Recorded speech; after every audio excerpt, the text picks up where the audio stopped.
Good morning and welcome to the Wednesday's first talk. My name is Marie Bowden and I normally hover around down the river here at the University of Queensland. And today I'll be chairing this session here, the two first ones. And then it is my absolute pleasure to invite today's speaker, Jean Armstrong, Professor Jean Armstrong from the Monash University. I'm very excited to hear her story because she is one of the women who has been fighting the big fights working in a completely male-dominated area where she has been the only woman. That means she's really done the first groundwork for many of us who has come after her. I am as grey-haired, maybe even more than Jean. But we do both have in common that we actually started our PhDs as mature women, or mature-aged students, they call it. And it's an interesting journey that you take on when you have family and work and you study at the same time. But it also is very rewarding. Now, we want to hear about the engineering tour here. So I welcome Professor Jean Armstrong. Okay, I'm not going to stand here. I'm going to wander around because I'm frightened of falling off the edge if I wander around up here. And feel free to interrupt me. I'm very happy to be interrupted if there's any questions. Please don't throw paper darts, but if you do, I'll retaliate in kind. Okay, so this probably sounds quite a boring talk, and it's great that there's so many people here, but it is actually directly relevant in lots of ways. Okay, so I've got quite a lot about me, not because I'm blowing my own trumpet, but because a lot of it is quite relevant. So first of all, I'm originally Scottish, and I put that up so that you don't spend the next 10 minutes trying to work out what my accent is. So okay, I've also got, the words on my slide are going to be very similar to what I say because it's well known that if people are struggling with your accent, if they get it in words as well. And I actually bumped into a student, I don't think she's here, but who I didn't recognize, who I lectured to 20 years ago. And apparently it was her first lecture in Australia, and she said she really appreciated that I'd done that. So, okay, so I'm originally Scottish. I actually came here in 1977 as a foolish 24-year-old who'd never given a lecture in my life. And I didn't know at that stage, but I was actually the only woman who was at lecturer level or above in any engineering department, in any university in Australia. I didn't know that, which made it even more scary giving a lecture, but I didn't know that. But having said that, there were a few amazing women who were actually lecturers, but they were stuck at the tutor level. And eventually the university did away with the tutor level because women got stuck. And now the same thing's been reinvented as teaching-only positions, and I confidently predict that in 10 years' time we will have a discussion about why all the women are stuck as lecturers and can't get promoted at teaching-only. So, because of that, I hit many structural barriers first. I did my PhD after being a lecturer, which is a slightly funny way to do things, and I did it as a mature-age student, and I say my PhD took me 7 years and 2 babies and 2 universities. But it was, the technical stuff wasn't the problem at all. It was financial and structural and all sorts of other things going on. So at that time, there was no paid leave, maternity leave. You couldn't, I had whatever's equivalent, the APA, I had equivalent to that. But there was no, you couldn't take any maternity leave, paid or unpaid, and you couldn't go part-time. And when I inquired about maternity leave and why there was none, they told me that, they counted that as circumstances beyond your control. So I could have one lot of maternity leave if I really wanted. So I've been teasing my husband about that ever since, that being pregnant was circumstances beyond my control. Anyway, so because I was hitting these barriers, I started doing a little bit of research and looking at conditions for PhD students and how they affected someone like me. So the problem with being someone like me is that when people are setting up roles, they don't intentionally say, we're going to exclude women. They just have got this picture of someone who does a PhD in engineering. I mean, why would you be part-time and do a PhD in engineering? It just doesn't make any sense if your picture is a full-time male. Okay, so at various stages I've Well, having said that, so I've lobbied, provided input at various government, university, and international levels. So every time I've hit a barrier, I've said, oh, it's almost too late for me, but I've tried to get the rules changed, or the faculty rules changed, or point out to the ARC, because I was on the ARC College of Experts, why, even although 20% of the applications were for women and 20% of the grants went to women, that didn't mean it was all fair. That was a statistical error. Anyway, lots of things. And I've also been at the international level for on and off for the last 30 years or something. So my technical research is on wireless and optical communications and visible light positioning. So my postgrad is cringing at the back somewhere. She's going to give you a really interesting presentation this afternoon.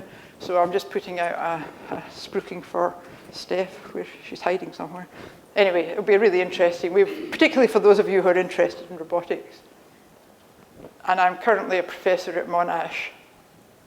So having said that I've been lobbying, I actually did a lot of stuff 20 plus years ago, like setting up a Women in Engineering forum and doing all these things and writing papers. And one of the papers we wrote with my cousin, who was an actuary, about the statistics of women academics.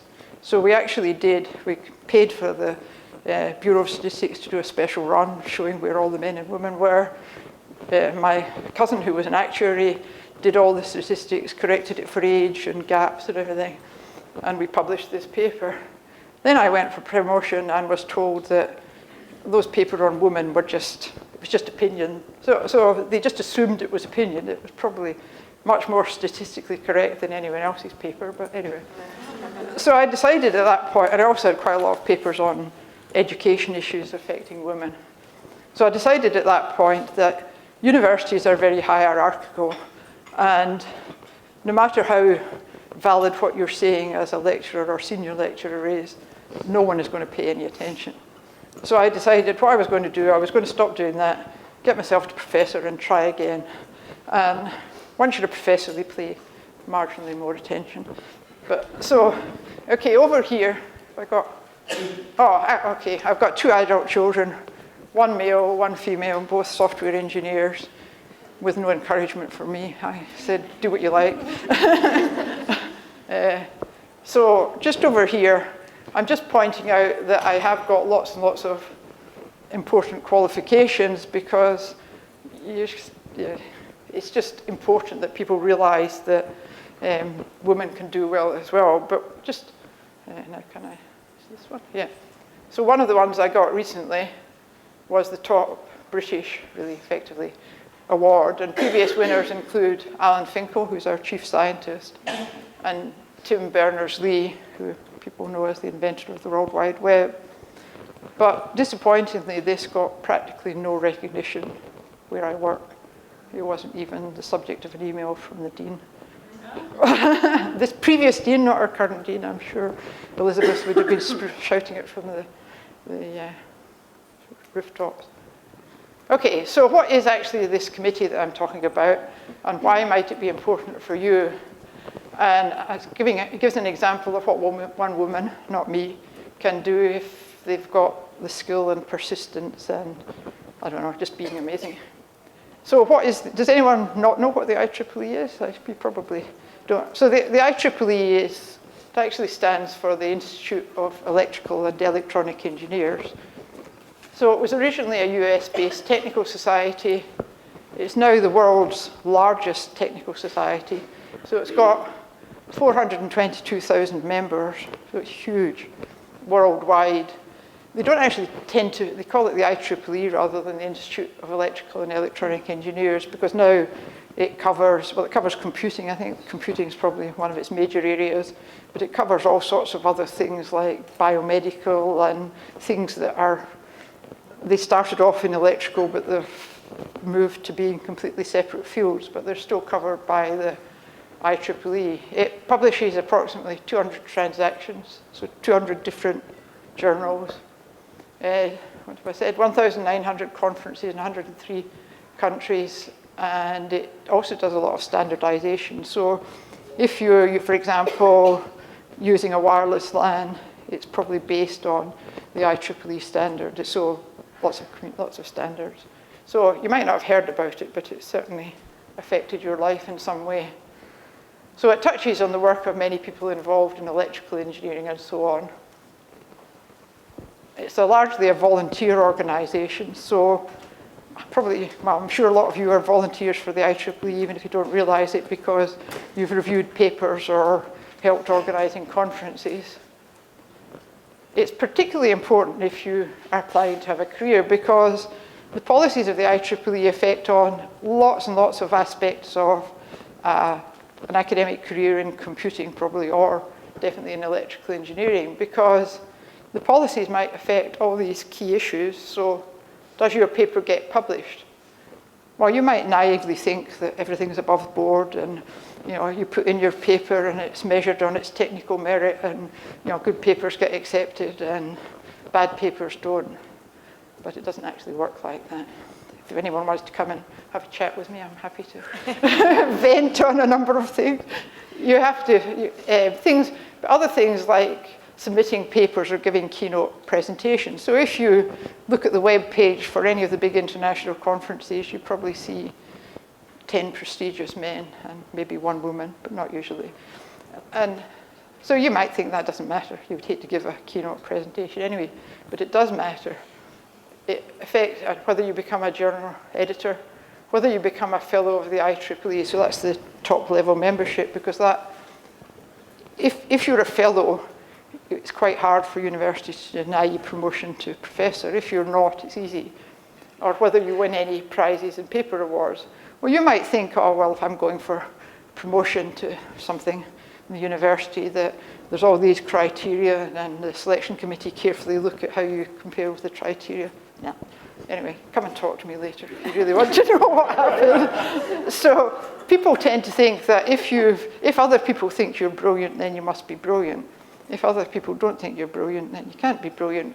Whereas, so one of the strategies I've used throughout my career when I'm frequently encountering problems within the institution where I'm working is if you get recognition outside. So you're much more likely, people, say in Engineers Australia or the IEEE or the IET, are much more likely to be, they're happy with the idea that a woman might do well, just not the woman in front of them. Okay, so these will all affect your chance of promotion. So who is Andrea Goldsmith? This is the amazing woman who's actually turned around this organization with 466,000 people and lots of other things. So she's an absolutely amazing woman. She's a professor at Stanford, and if you want to look her up, she's got, and you're worried about H indexes, she's got 90 or some ridiculous number. She's got an absolutely outstanding academic career. She's got numerously highly cited papers. She founded a startup company which was later listed on the stock exchange and recently sold for $1 billion. But she got shafted along the way by the other people. So she did get to ring the bell at the New York Stock Exchange, but she did get mistreated along the way. She's married and has 2 children. She's actually really nice. She is really smart, which I suppose is obvious. But she's also really committed to improving things. So sometimes people think, oh, I'll do a bit of this and it'll get me up the career ladder. She is really determined. And she has managed a process which made significant changes. She also does amazing things, like appears to like walking around in high heels. I don't quite understand, but not something I share. So what is the Committee on Diversity and Inclusion? So the initial motivation was that Andrea was on one of the top level committees for the top prizes in the IEEE. So she was the one that decided whether you got the major gong for telecommunication. Well, she chaired the committee. And she found out that there weren't any women being awarded those. But not only that, there weren't even any women being nominated. So it wasn't even the committee that was, it was the whole process. So she formed, or persuaded the IEEE to form an ad hoc committee. So this was a committee that only went for a year. But that's actually another thing you might like to try if you're wanting to do something, is to have a pilot program. People are happy to have a pilot program, and then your pilot program can morph into forever, but there's never any point where it's actually a decision that this new strange policy is being taken on. So it was also lucky that there were other things going on that gave her impetus. So women leave the IEEE at much greater rates than men, which you might think, oh, well, that's bad because we want women. But it's also really, really bad because that costs the IEEE money. There were some high-profile harassment cases involving IEEE members. And if you actually think about it, an IEEE conference is your perfect place to be harassed. It's typically run and organized by men my age, and it's typically attended by a lot of women your age, and the men are in a position to influence your career. And it never actually occurred to me that this might go on, but apparently it does. So the IEEE were also facing the prospect of legal challenges. So a year later, they made this a permanent committee. We were also helped a little bit by Harvey Weinstein, I think. That suddenly it became that it wasn't just a few people saying that this was going on, it was more generally aware. So one thing I must say is that the IEEE has a women in engineering group which has got thousands of members, tens of thousands of members. It's really active, and it's got different kind of aims. It's aimed at encouraging women who are already in engineering and that kind of thing, getting more women into engineering, where we're about sorting out the IEEE so the structures are changed. So where does it sit in the IEEE structure? So the organization, this is the organizational structure of the IEEE. It's absolutely huge. This is just all different committees. They're all, and they're all volunteer committees, so it's such a sort of spread out organization. Most of the structure is volunteers. The new committee is tiny. I think we've got 7 members now. It was originally 5. So that's us there. To give you some context, all of it, well, there we go. This one. All of the things that you're aware of are probably up here somewhere. All the stuff that's about conferences is one tiny item here. So the IEEE is huge because it's got all these standards and things. So what has been achieved or influenced by the committee? So this is amazing. This is out of the slides from that Andrea presented, and I'm occasionally feeding in from the sidelines. Well, have you thought of that? This is likely to be a problem. But the power behind it all has been Andrea and some of the female admin staff at the IEEE. So because all of these harassment issues came up, that suddenly became part of our thing. And I'm thinking, oh no, I don't want to be on a committee about harassment because I know nothing about it. That's not my area. But Andrea, they spun off a separate committee. So there's a completely separate committee that's dealing with that. She got the code of ethics sorted out and made more visible. Anyone an IEEE member here? Okay, she influenced you. You had to click on the ethics statement when you renewed your... So the ethics was very hidden, and people never read the ethics statement, but at least we can say you clicked on something that said you had read it. Did you read it? No. You did? Well done. Go to the top of the class. They're developing codes of conduct for conferences because there wasn't anything. They've got a completely new structure of complaints. So a while ago, I was involved in running a conference and uncovered this case where some gentleman was inventing people on EDAS and getting them to review his friend's papers. So effectively, he was reviewing his friend's papers and accepting them all.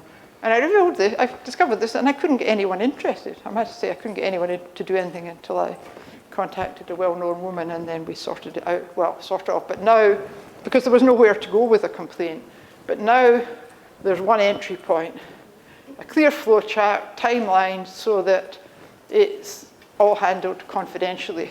So before, if someone harassed me at a conference, they wouldn't actually dare, but if they had, I would have had to complain to the conference organizer, who might have been the person that was doing the harassing.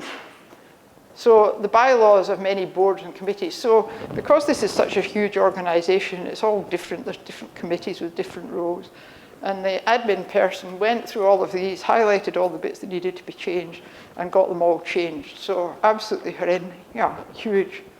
And she also, we've made it that you have to, the societies have to collect statistics. So if there's no information about how many women get invited to be keynote speakers, then how do you complain? I'm almost finished.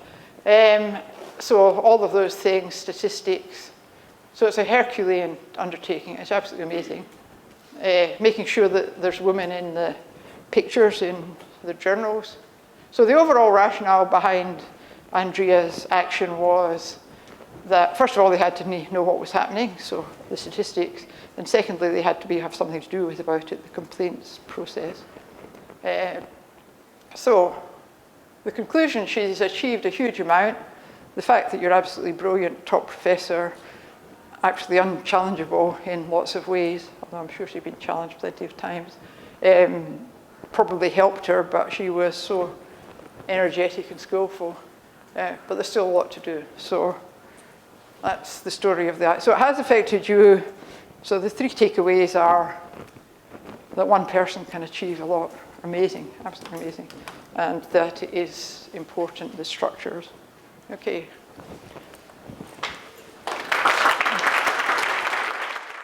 So thank you so much for your very interesting talk.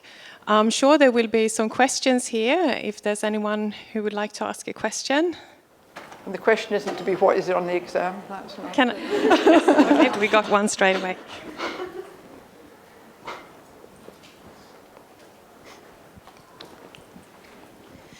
I liked, she sounded really inspirational and having a really strong voice and motivations to it. I'm wondering if there's any working with allies, because it seems if it's so male-dominated, if we can try and get the men on board as allies to try and help drive it, so it's not just the woman driving it, if that would make a difference, or if you've looked into it. Well, actually, that's a very interesting point, very relevant, because I had a very recent incident which was actually very similar to previous incidents.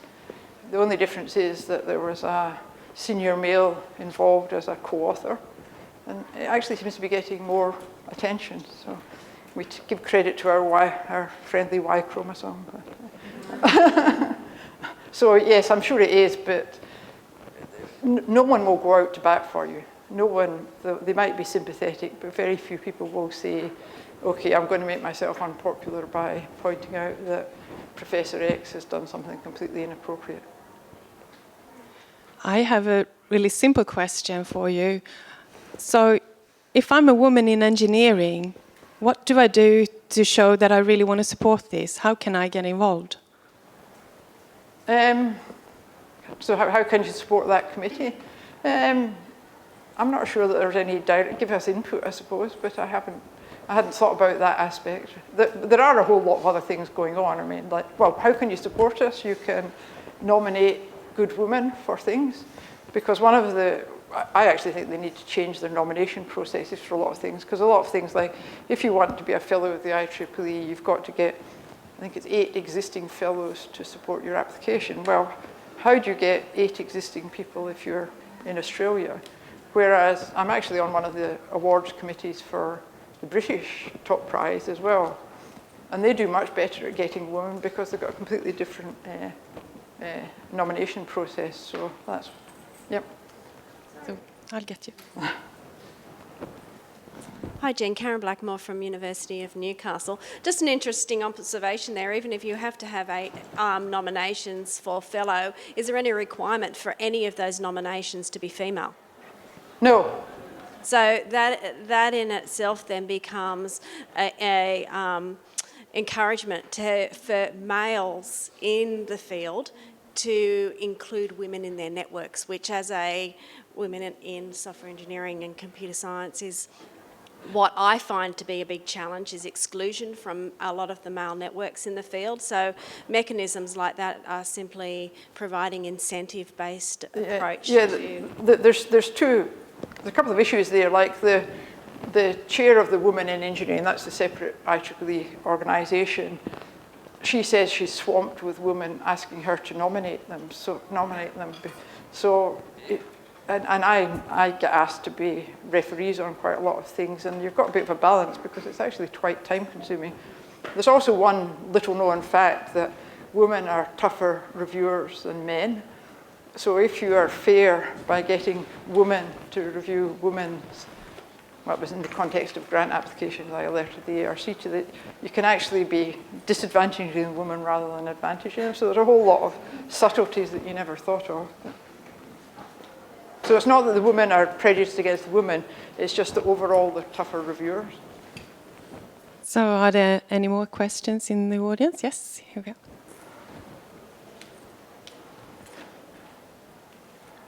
Just more of a funny story as well as a question. I won the IEEE Student Thesis Award at the end of last year, and on my certificate it said to Celeste Mezies for his achievement.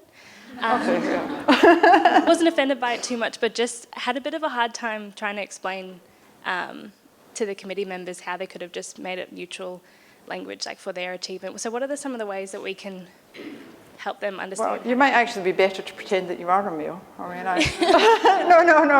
I disguised my gender until the World Wide Web made it obvious, because Jean can be Jean. And my first PhD student turned up in my office and said, knocked on the door, came in, he said, oh, I'll come, Chinese guy, I'll come back when the professor's here. And I said, actually, I'm the person, I wasn't even a professor. And he later told me that if he'd known I was female, he wouldn't have come. So sometimes, so just accept it, pretend to be male. Yeah, thanks, Jean, for this presentation. That was really interesting, especially your career and how that's contributed. Just with the Committee of the Diversity and Inclusion, is there any, of the 160 countries, is there any particular region in the world or countries which are showing more promise in this diversity and inclusion within the IEEE, or? I don't know. So our diversity and inclusion also covers ethnic diversity. So I don't know that, but you could probably find that out by looking at the Women in Engineering. The IEEE Women in Engineering page, they tend to be very active in, well, countries like India and China and Bangladesh and countries other than Australia. So we are going to have to wrap up this session here with Jean Armstrong. It has been really fascinating to hear you. And my conclusion today is that we should all try to get involved in organizations like IEEE. We should definitely nominate more women for prizes. And just go for it, girls. Thank you, Jean. Go for it. Good morning. My name is Marie Bowden, and I normally work at the University of Queensland, but today I'm having the pleasure of being at the Hopper Down Under, which is fantastic. Now, I'm really excited to listen to our second speaker for this morning here, who's Professor Sharon Oviatt, and she comes from the Monash University, and she works in the information technology department there. I think this is really interesting because I'm a user experience designer, interaction designer, and I work a lot with different disciplines. I work with psychologists, linguists, I work with engineers, IT people, and I've worked with architecture and education, heaps of them. It's really hard to do interdisciplinary work. It's even harder when we start going into getting the intelligence systems being part of what we are designing. And Sharon is going to talk about a fairly new area here, where she is going to talk about how can we actually use the deep learning and artificial intelligence and make it user-centered design. Thank you, Sharon.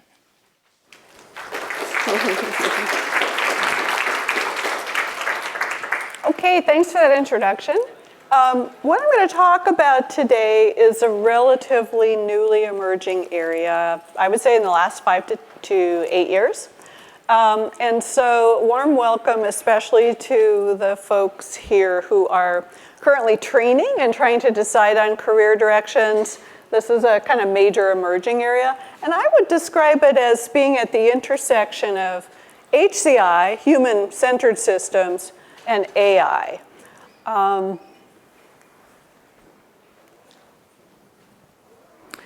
Say a couple of quick things. My own background is, I describe it as hopelessly multidisciplinary. So I started out in experimental psychology, went into computer science and engineering, where I've taught for over a decade. I've also taught in psychology departments, linguistic departments, and I'm very interested in learning sciences. So the area that I'm going to talk about today is not straight and narrow computer science and engineering. It's really very multidisciplinary. Second thing I wanted to mention is the Handbook of Multimodal Multisensor Interfaces has just finished coming out. It's a 3-volume series. So if you're interested in anything that I talk about today, go to volume 2, and there is a section on detection of cognitive state and another one on detection of emotional state. And those basically describe the state of the art. These were just published, the last volume was published this year. So for detailed questions, please go there. So what I'll talk about today are really some relatively recent findings in this emerging field of multimodal behavioral analytics. And I would say the most critical areas are really computer science and engineering, but also psychology and cognitive science. So what we're doing is we're taking multimodal data that could be based on natural communication patterns, your speech, your gesturing, your physical movement patterns, your gaze patterns, which can reveal things about your mental state. And I'll give some examples of that later in the talk. And it's also capable of really revealing things about your medical or mental health status. And I'll give some examples of that in connection with neurodegenerative diseases and diagnosing them. So multimodal data, this kind of multimodal data, and again, it could involve communication signals, physical movement patterns, sensor-based or biosensor data. So it could be heart rate data or other things that doctors would traditionally rely on for diagnostics too. So multimodal data are deeply human-centered, and they can enable designing personalized or adaptive interfaces that help individuals maintain their health, learn better, and so forth. So again, what is deeply human-centered design? What do I mean by that? These are connected with developing new computer interfaces that combine human-centered or HCI strategies for some of the people here who've got a traditional HCI background with artificial intelligence techniques. So we're infusing HCI type research increasingly with AI tools and techniques to process and infer the meaning of people's multimodal behavioral patterns. So the goal is to interpret things like individuals' emotional, social, or emotional status. Are you happy or sad? Your cognitive status. Are you an expert or a novice in math? Your health and mental health status. Are you starting to develop a neurodegenerative disease? And of course, these are, pretty obviously, far more complex and in some cases hidden, literally from our ability to just observe them, than previous contextual factors, where the prototypical one would be GPS and just tracking your location. And that's a concrete physical thing. Now we're looking at contextual factors that are more human, more deeply human-centered. How has this happened? What has enabled the shift? Well, a lot of factors. I'll just name a few. The shift has been enabled, first of all, by the major paradigm shift that occurred about 10 years ago, away from keyboard input and graphical output interfaces, so GUI interfaces. The dominant interface worldwide now is actually multimodal, where the epicenter is the smartphone. Another example would be watches and so forth, where what you're doing is you're using a combination of, it could be touch and multi-touch, could be gestures, could be gaze, could be speech. In some cases, writing is enabled. So a shift in the dominant interface paradigm. Another, of course, that everyone's aware of, I think, is the rapid rise in AI tools and their accuracy in some contexts. And finally, this trend towards human-centered design is enabled, and one barrier sometimes is the intensive need for multidisciplinary collaboration. So in the work that we're doing now, we're building bridges, especially with medicine and health practitioners, where pretty much all of my PhD students have some partner who's in the health professions, who's a domain expert in the areas that we're working on. So it's really critical to do multidisciplinary work. Human-centered interfaces are ones that, unlike just AI tools and technologies and basic foundational platforms, they're ones that are human-centered in the sense of being completely focused on supporting human goals, activities, and values. So there's a sense in which I tell people that my belief is that the AI we know today is gradually going to morph completely into human-centered AI, where we understand much better how to design and use these tools for supporting human goals, activities, and values, and we understand better what is the impact going to be when you use these tools on your quality of life. So these kinds of human-centered capabilities model and accommodate human communication and behavioral patterns using multidisciplinary research findings. So a lot of cognitive science is related to some of the things I'll talk about today, and also medicine. And then combining that with user testing along the way to ensure optimal use and kind of comprehensive usability testing. Rich multimodal data sources, like your speech and your physical movement patterns, in my view, provide really an unparalleled window into human mental and health states, for example, compared with, we could never do this kind of research based on clickstream analysis or just linguistic analysis of text alone. So it's really kind of a brand new direction. Well, what are the advantages of doing multimodal analytics over, for example, just analyzing your speech or just analyzing something about your heart rate? One is that these kinds of technologies now can co-process heterogeneous data sources. What do I mean by that? Well, sensors like your EEG or your heart rate, and communication patterns like the quality or nature of your gesturing or your speech, very, very different, both temporally and in terms of the information that they transmit. So co-processing heterogeneous information sources, and then the trick is to, depending on what you're trying to predict, to combine data sources in a way that you're pulling in complementary information relevant to the prediction. So just one particular data source may get you 70% accuracy, but if you add a second and a third, you can often boost the robustness. And that's related to the second point, which is one of the ultimate goals of multimodal interfaces is usability, more natural usability. But a major one also is, from a system-centered point of view, developing ultra-reliable accuracy. So what do I mean? Well, being able with 98 to 100% accuracy determine something about your medical state or something about your identity if there's an access, cyber security issue. And this is important in high-impact applications like medicine and cybersecurity, where not having an ultra-reliable system is just not acceptable. They wouldn't be adopted over a human user.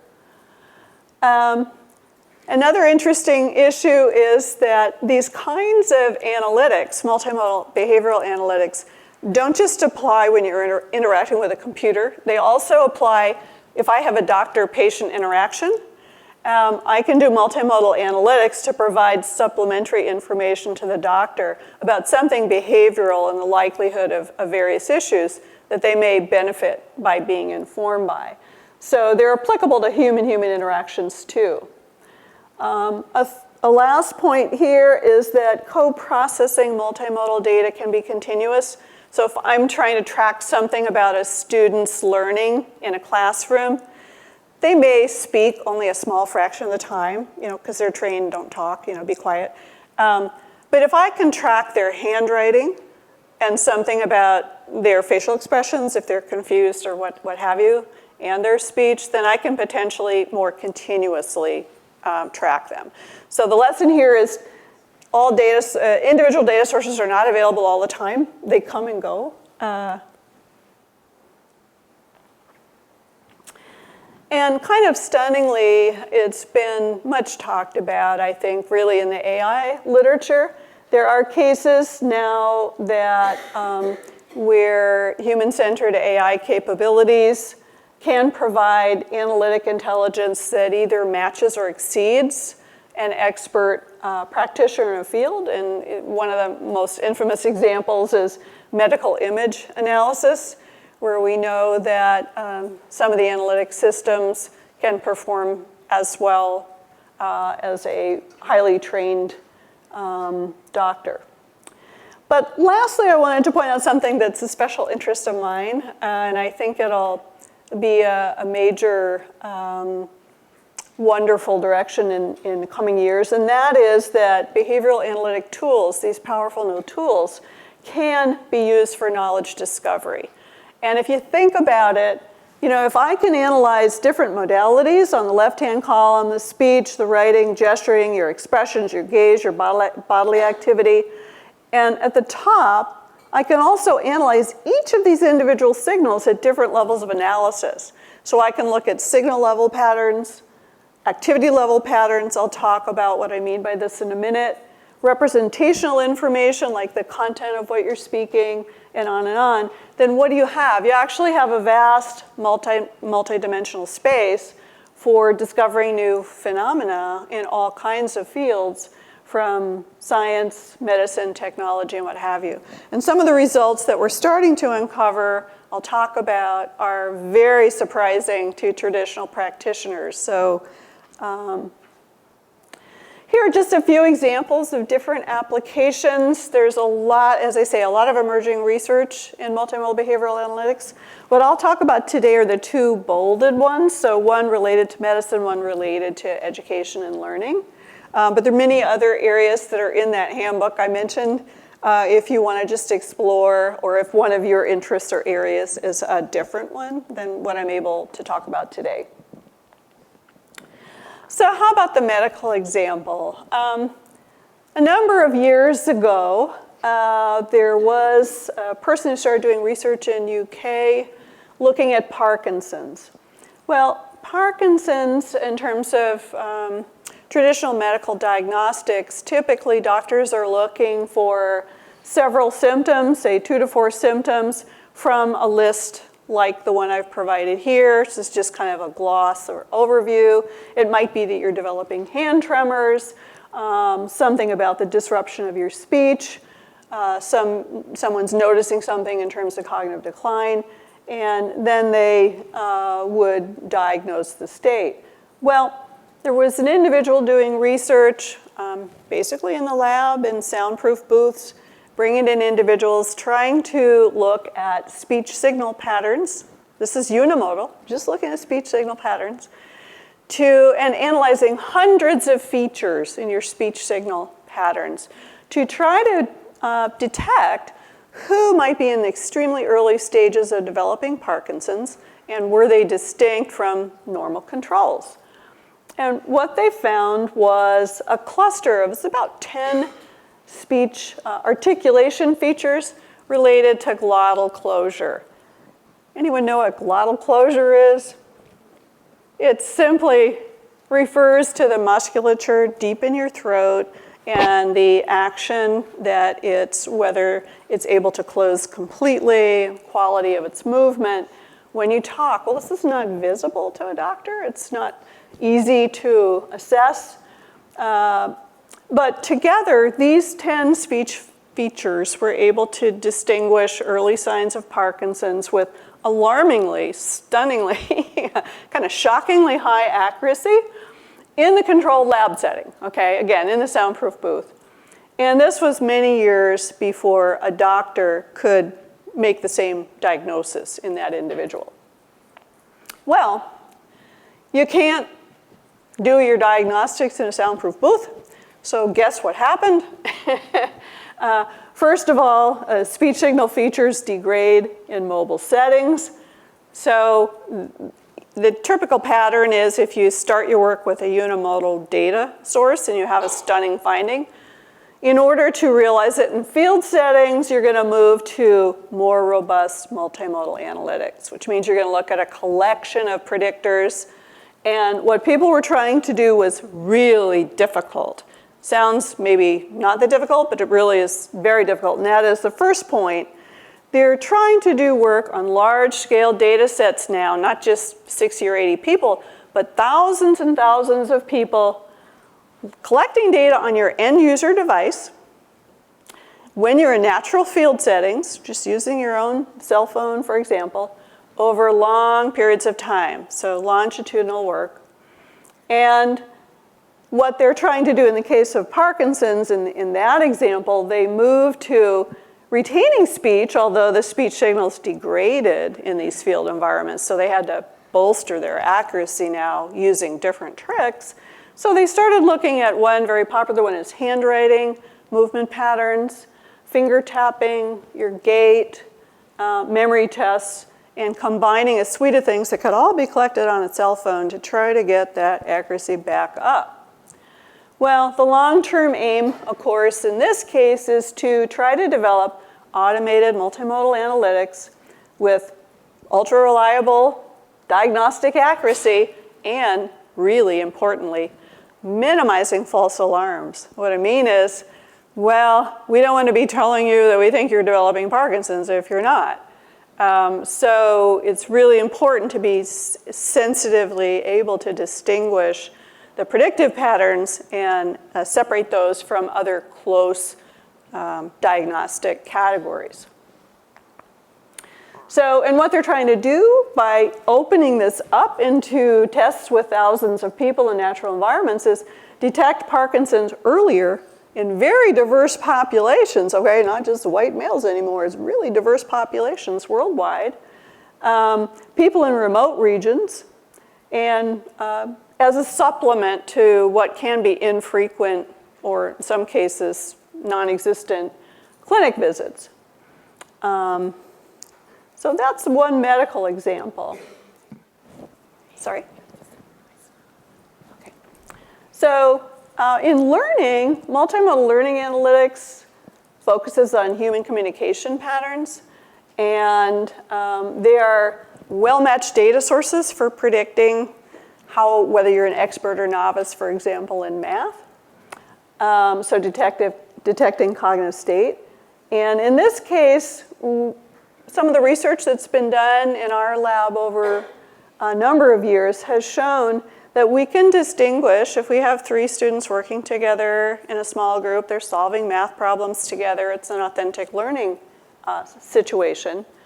We can conduct multimodal analytics based on handwriting, speech, and physical movement patterns that distinguish with over 90% accuracy just based on one predictor. So there are a number of cases where we've just had individual predictors that could distinguish the expert with over 90% accuracy based on either low-level signal factors or activity pattern factors without having any information at all on the content of what they speak or write.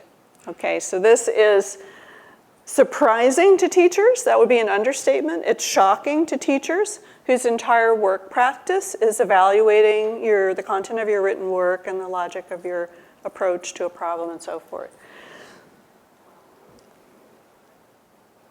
This work depends completely on data sets.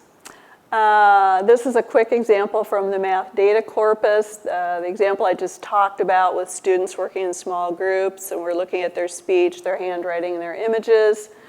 And all the students, we have ground truth data. These are problems that had canonically correct answers, so we could rank each student on a scale from 0 to 100 on their expertise, and then do our analytics research. Here's a quick example of an activity pattern where we discovered that what's on the left is the average number of solutions contributed. So the question is how initiating was an individual student at proposing a solution. It doesn't matter whether their solution was correct or not. Okay, just how initiating were they at getting in there trying to propose the solution. And what we found was that and what you're seeing on the bottom is we had problems varying in difficulty from low, moderate, high to very high. And you see the experts are the solid dark line. So expert math students, if there was one student out of 3 in the group who is the dominant expert by far, they were 4 times more active just initiating solutions. And we could predict who that expert was, again, with over 90% accuracy, just based on their initiative. Another example, this is a signal level one. We looked at stroke level dynamics. So if you're handwriting, a 1 is a single stroke, a 4 might be 2 strokes. Okay, and here I'm showing you the average writing stroke distance. Again, the bottom is when you're solving a problem that was easy, moderate, hard, very hard. And what we're finding is that the expert students are writing shorter strokes and also lighter pressure. So the domain experts in general are expending less energy even at the signal level with their written strokes. So shorter stroke distances, lighter pressure. And again, we could predict who that dominant expert was in the group with over 90% accuracy just based on signal level, handwriting, movement dynamics as they worked. By the way, this last example here has generalized to analysis of 3D hand movements. So if I ask you to explain your math solution, I can analyze your physical movement patterns. And it's primarily the prediction comes from your hand movements. I can analyze your signal level hand movements, your gesturing, and tell who the dominant expert is. Okay, conclusions. International research on multimodal behavioral analytics is transforming what it means to do human-centered systems and analytics. It's beginning to reveal otherwise hidden mental and health states that can and will advance diagnostics and the development of personalized adaptive systems. And these powerful tools are just beginning to enable important scientific discoveries too, even at the theoretical level, and the development of new applications for medicine, education, cyber, and other areas. The main bottleneck we have is solving the privacy problems. Thank you. Thank you, Sharon. That was a very interesting talk, and I'm sorry we started a little bit late. I just want to check, are there any questions? Someone who would like to ask Sharon a question straight up? Yes, I'll come down. We'll do 2 questions and then we'll have coffee, so she'll talk to you. Hi, Sharon. Thank you for the talk. My name is Chris from CSRO Digital Careers. During your presentation, I was curious to know the level to which contextuality made a difference. In terms of contextuality, I mean, most of these things are, as you implied sometime later, it seems to be created for, dominance, a white old male type thing, right? But then the way you refer to it is sort of human-centered design.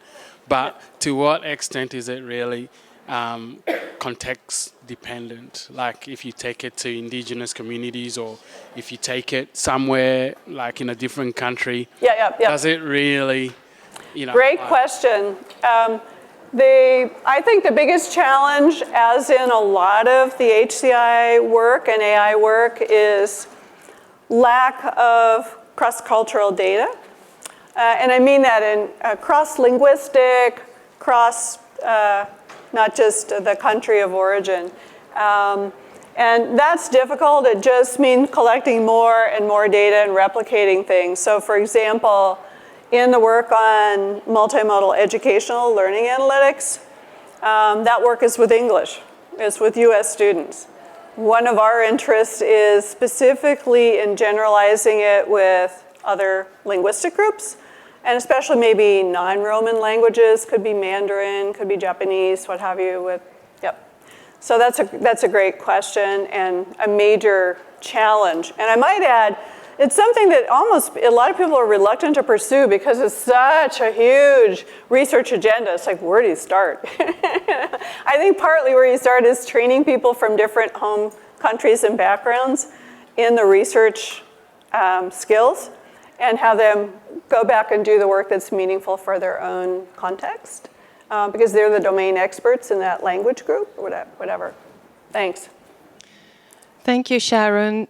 You have given us a really, really interesting talk here today, and I, for one, have actually seen some of these kind of systems working in education, and it's really great systems to support decisions that's being made. I've never seen it in medicine so far, but that sounds fascinating. But in education, I remember how the system that I used actually was mind-blowing for the teachers, because they do a lot of work and they have so many students in it. So getting that extra support rather than being scared of the technology, and this is really fantastic work you do. Thank you so much for your talk, Sharon.